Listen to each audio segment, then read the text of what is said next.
Tyrell had never thought of himself as a hero. He was just a cargo hauler, working long hours on the mining outpost orbiting Carvo 7. His days followed the same pattern: wake up in his tiny living pod, grab a quick meal of processed grain, and head out to the docking bays where ships from all over the galaxy came and went. He loaded crates, checked shipping logs, and made sure no one tried to slip contraband through the scanners. It wasn't glamorous work, but it paid enough to keep his lights on and his meals warm. That morning had started like any other. The air smelled faintly of burnt metal, a sign that the repair crews were working nearby. Tyrell's shift supervisor handed him a list of cargo to move from Bay 14 to the storage units. Most of it was mining equipment: heavy drilling arms, energy cells, and cases of ore samples. But there was one container on the list that caught his attention. It wasn't registered to any company, only to a private ship called the Silver Veil. The ship's crew was a rough-looking bunch, dressed in patched jackets and keeping their faces hidden. When Tyrell went to scan the container, he heard something strange, a faint, muffled sound, almost like a groan. At first, he thought it was a malfunction in the crate's cooling system, but when he leaned closer, he could make out shallow breathing. His heart beat faster. Cargo didn't breathe. He checked the digital lock. It was sealed with a high-security code, one only the ship's owner could open. The crew noticed his hesitation and stepped closer, watching him too closely. Tyrell forced himself to act like nothing was wrong. He scanned the crate, pretended to log it in, and waved them on. But as soon as the crew was distracted, he slipped into a maintenance corridor that led to the back of the bay. There, away from prying eyes, he used his personal toolkit to override the lock. The crate hissed open, releasing a puff of stale air. Inside, curled up and trembling, was a young human woman. Her clothes were torn and dusty, her skin pale. She blinked up at him, her eyes glassy with exhaustion. "Water," she whispered. Tyrell didn't stop to think. He pulled his flask from his belt and helped her drink. Her hands shook as she held it. She managed only a few sips before her head dropped again. "Who are you?" he asked gently. "Leah," she murmured, and then her eyes fluttered closed. Tyrell glanced around nervously. He had heard stories of smugglers capturing people from less protected planets and selling them off to distant colonies. Humans were rare in this sector. He had never seen one in person before. He didn't know who she was or where she came from, but he knew one thing for certain: if those smugglers took her away again, she wouldn't survive. He faced a choice, and it wasn't easy. If he got involved, the smugglers might come after him. If he stayed quiet, she would disappear into the shadows of space. He took a deep breath, then pulled the small pouch of credits from his belt. It was all the money he had saved over 2 years of work. When he returned to the docking bay, the crew of the Silver Veil was preparing to leave. Tyrell stepped in front of the ship's loading ramp, holding up the pouch. "I'll buy that crate," he said. The crew's leader narrowed his eyes. "You don't know what's in it." "I don't care," Tyrell replied, trying to keep his voice steady. There was a long pause. The leader looked at the pouch, then at Tyrell. Finally, he shrugged and snatched the credits from Tyrell's hand. "Fine, it's yours. No returns." They left without another word. Tyrell hurried back to the crate and helped Leah to her feet. She was weak, but she leaned on his arm as he guided her through the maintenance corridors to avoid the busy main paths. When they reached his living pod, he set her down on his narrow bed and brought her some food: soft, warm bread and a bowl of nutrient broth.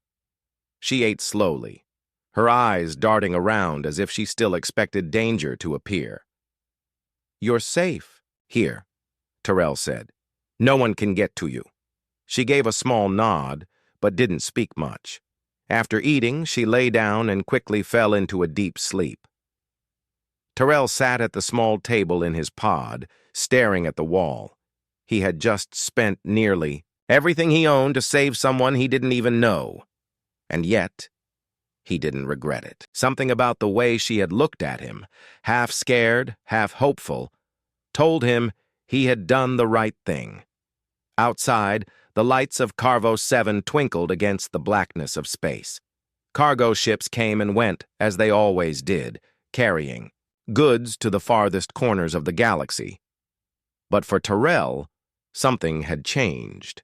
He didn't know it yet, but this small act of kindness would send ripples far beyond the mining outpost, ripples that would reach Earth itself, and somewhere, out there, someone was already looking for Leah. By the next morning, Tyrell noticed Leah was stronger. She could sit up on her own and speak in full sentences, though her voice was still soft. She told him she had been traveling with a diplomatic crew when her shuttle was attacked. She didn't know who the attackers were or why they had taken her, only that she had been locked in darkness for days. Tyrell listened quietly. He didn't press her for details. He could tell the memories were fresh and painful. Instead, he focused on keeping her comfortable. He gave her a set of clean clothes and showed her how to use the pod's small sanitation unit. She seemed grateful, but there was still a certain distance in her eyes, as if her mind was far away. That day, Tyrell went about his normal duties at the docks, though nothing felt normal anymore. Every time he passed a group of strangers, he wondered if they knew Leah was with him. He avoided mentioning her to anyone, even his closest co-worker. Something in his gut told him the less people knew, the better. Meanwhile, in another corner of the galaxy, the story of Leah's disappearance had reached Earth. Fleet Command had been alerted hours after her shuttle failed to report in. The fact that she was the daughter of Ambassador Nolan, one of Earth's most respected diplomats, turned her case into the highest priority. While many alien governments treated such incidents as bad luck or an unfortunate accident, Earth saw it differently. When the news reached the public, it spread like wildfire through Earth's communication networks. Humans everywhere shared Leah's picture, hoping someone in deep space might recognize her. Families talked about it at dinner, news channels ran constant updates, and every spaceport on Earth posted a clear message. If you harm one of ours, you will answer for it. The galaxy noticed. Some alien leaders shook their heads, calling humans too emotional for galactic politics. Others grew uneasy. No other major species made such a public show of defending one individual, especially across light years of space. Back on Carvo 7, Leah stayed hidden in Tyrell's small pod. He left her with enough food and water each day before heading to work. She spent her time resting, but she also asked him quiet questions when he returned, about the outpost, about the people here, and about how far Earth was from this part of space. One evening, as they shared a simple meal, she hesitated before speaking. "Tyrell, if my father finds out where I am, things might change here." He frowned. "Change how?" She looked down at her bowl. "Humans. They don't take things like this lightly. If they know I'm here, they won't just come for me. They'll come for the ones who took me, and they won't stop until they're caught." Tyrell thought about the smugglers.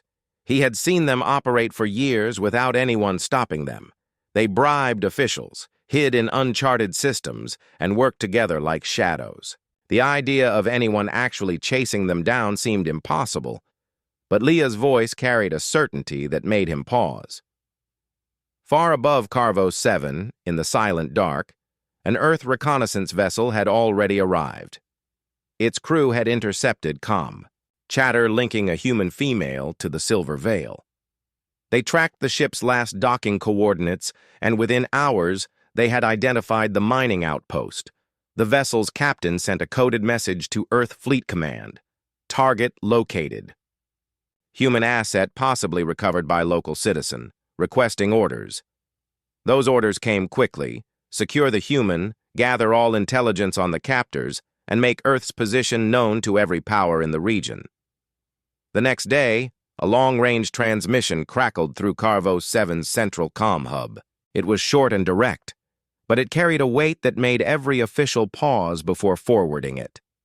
To the authorities of Carvo 7 and neighboring systems, a human citizen has been taken from lawful protection. This is not acceptable. Return her safely and surrender all responsible parties. Failure to comply will result in immediate action by Earth's fleet. The message was signed by Admiral Kalin of Earth Fleet Command. Tyrell didn't hear about the message until later that night. The outpost was buzzing with talk about it. Some laughed, saying Earth was all talk. Others were worried. Even those who mocked the humans admitted they had never heard of a government making such a direct threat over one person.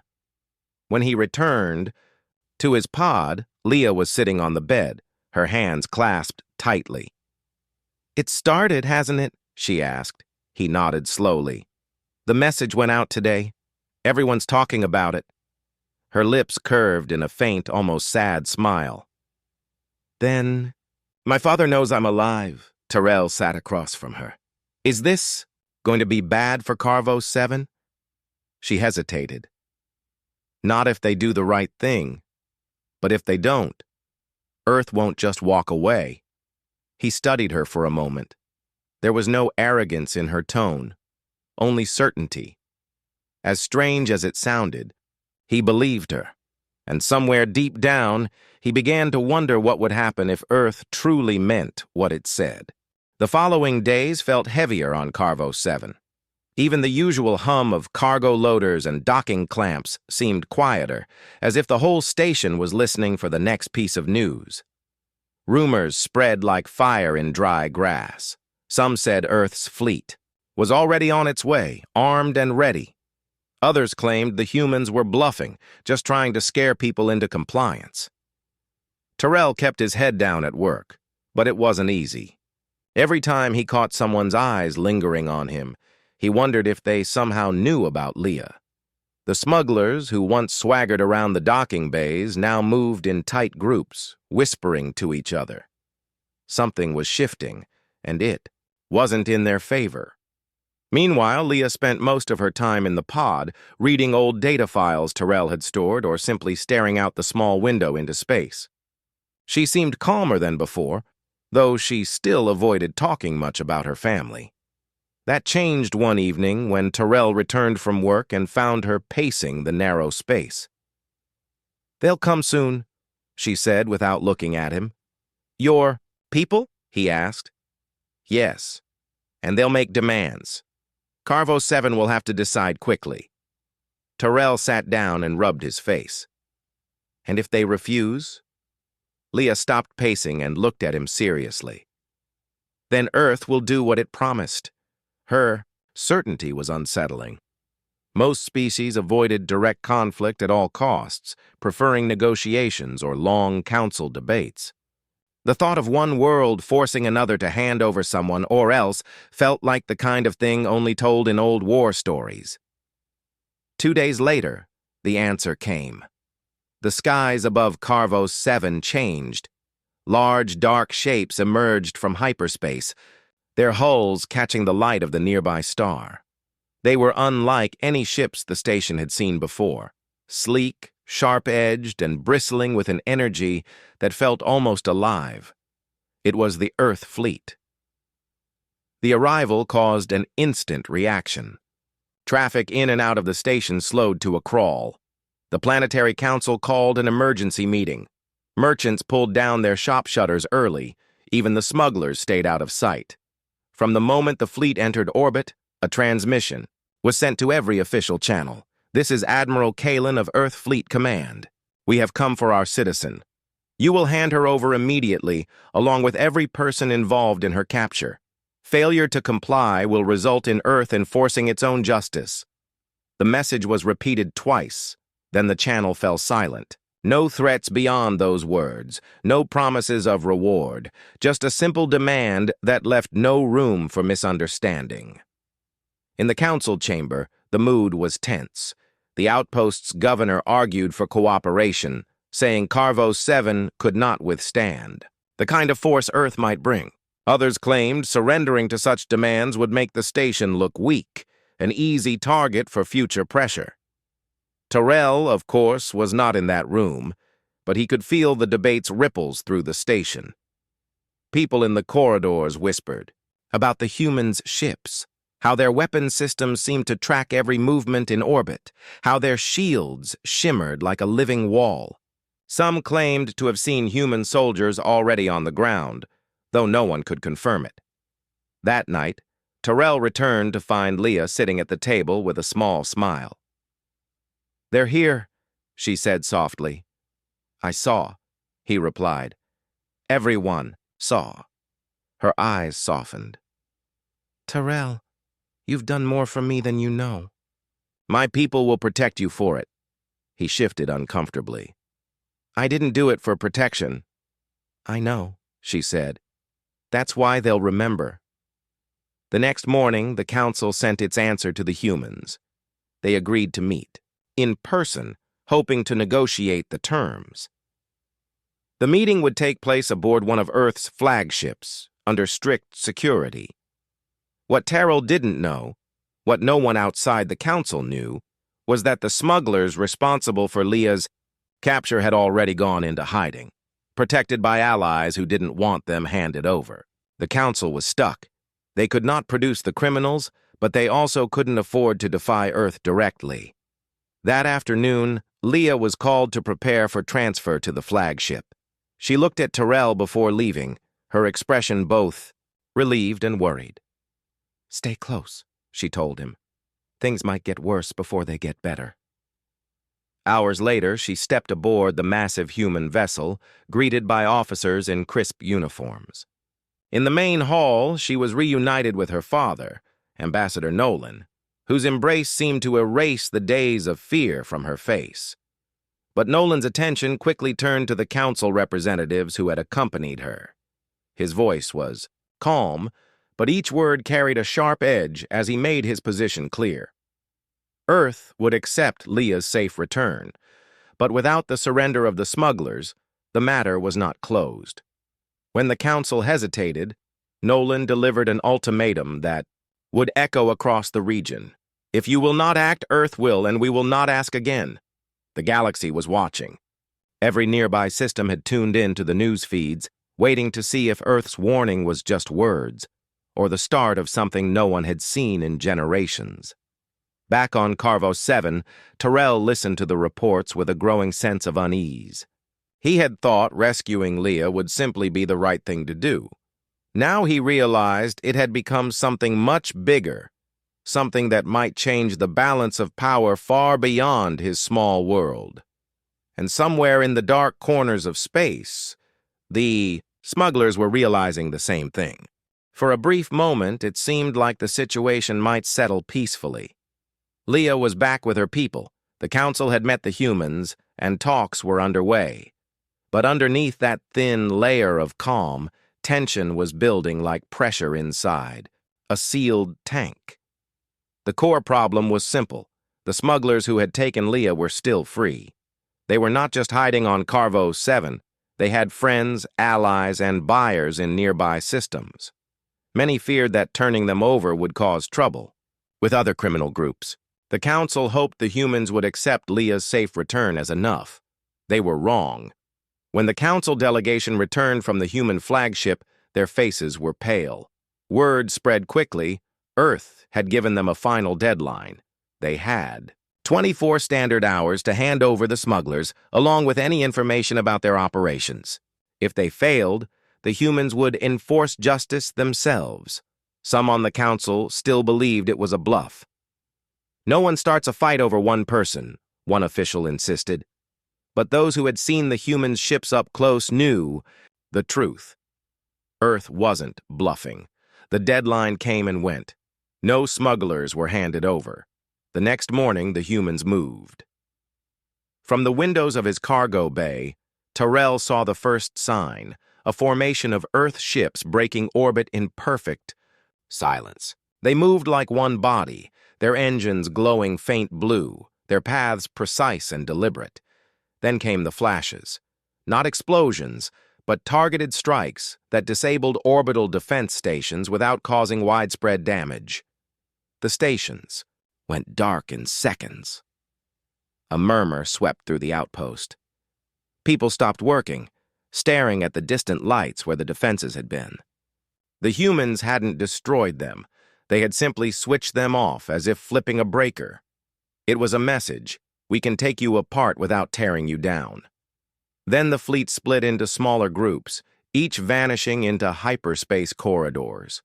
Within hours, reports flooded in from nearby systems. Human ships were raiding smuggler hideouts, shutting down black market docks, and seizing ships linked to illegal trade. Every action was fast, precise, and strangely clean. No debris fields, no random destruction, just quiet, complete control. Tyrell couldn't believe what he was hearing. For years, smugglers had moved freely between systems, too slippery for any one government to deal with. Now, in less than a day, the humans were cutting through their networks like they had always known exactly where to strike.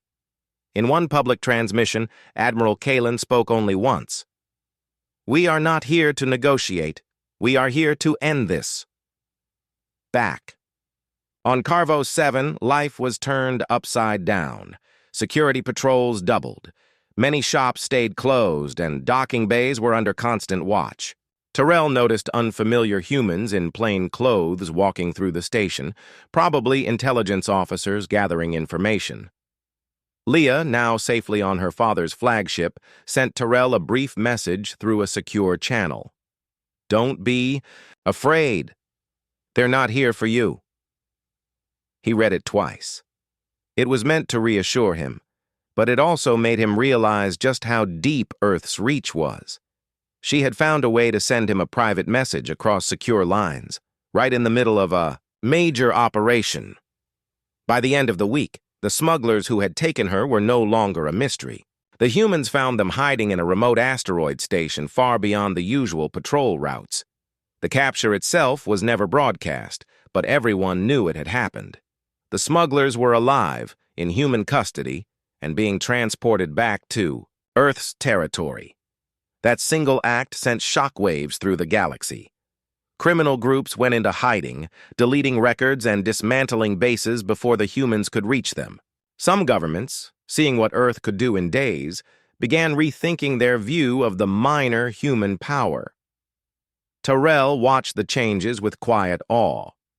He had lived his whole life believing the galaxy worked a certain way, that the powerful stayed powerful, the weak stayed quiet, and no one risked much for an individual life.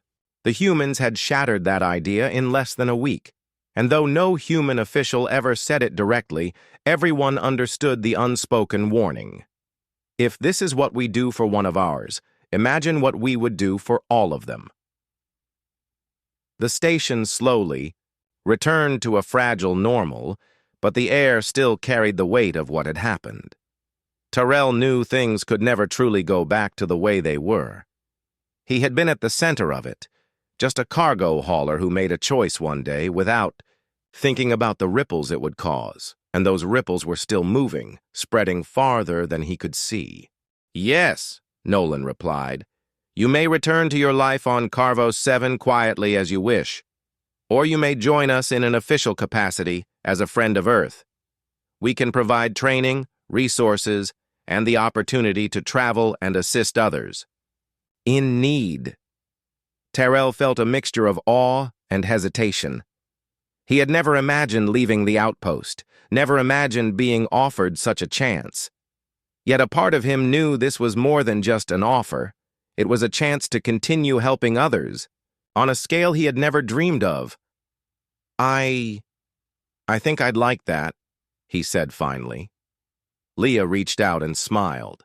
"Then you won't be alone. You'll have allies, friends, and a family who will stand by you." The days that followed were a whirlwind. Tyrell learned about human customs, received basic training in navigation and communication protocols, and slowly adjusted to life aboard the flagship. He was careful to ask questions and observe, knowing that while humans were powerful, they also valued respect and understanding. He began to understand the deep principles behind their actions, protecting those who cannot protect themselves, valuing life, and taking responsibility for one's choices. Even as he adapted to this new life, Terrell never forgot Carvos 7. He thought about the outpost, the quiet corridors, and the people who had watched everything unfold from afar. He realized that his choice to act with compassion had ripple effects far beyond anything he could have imagined. Months later, the human fleet returned to Carvos 7, not to enforce, not to intimidate, but to extend a gesture of friendship. Supplies were shared with the station, and Terrell was there to witness it. He saw the same amazement in the eyes of the locals that he had once felt when he saw the fleet arrive. This time, it was different. They saw humans not only as a formidable force, but as allies who honored courage, kindness, and justice.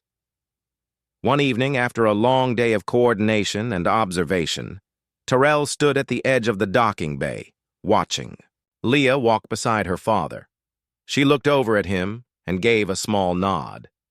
It was a quiet gesture, but it carried meaning, gratitude, respect, and the unspoken promise that he would always be remembered. Terrell smiled, realizing that the world, perhaps even the galaxy, felt bigger now, full of possibilities he had never imagined. He had begun as a simple cargo hauler, living one day at a time, and he had become part of a story that stretched across the stars. His choice to act, his courage in helping one person, had not only saved a life but had built a bridge between worlds.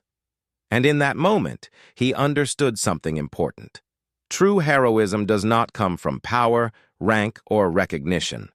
It comes from small, brave choices made quietly, without expectation, and with the courage to act when it matters most. For Terrell, this was just the beginning. He was no longer just a cargo hauler on Carvos 7. He was a trusted friend of Earth, a symbol of what one individual could do, and someone who had seen how kindness could change the galaxy. And though the stars still stretched infinitely beyond him, he felt ready to meet whatever came next.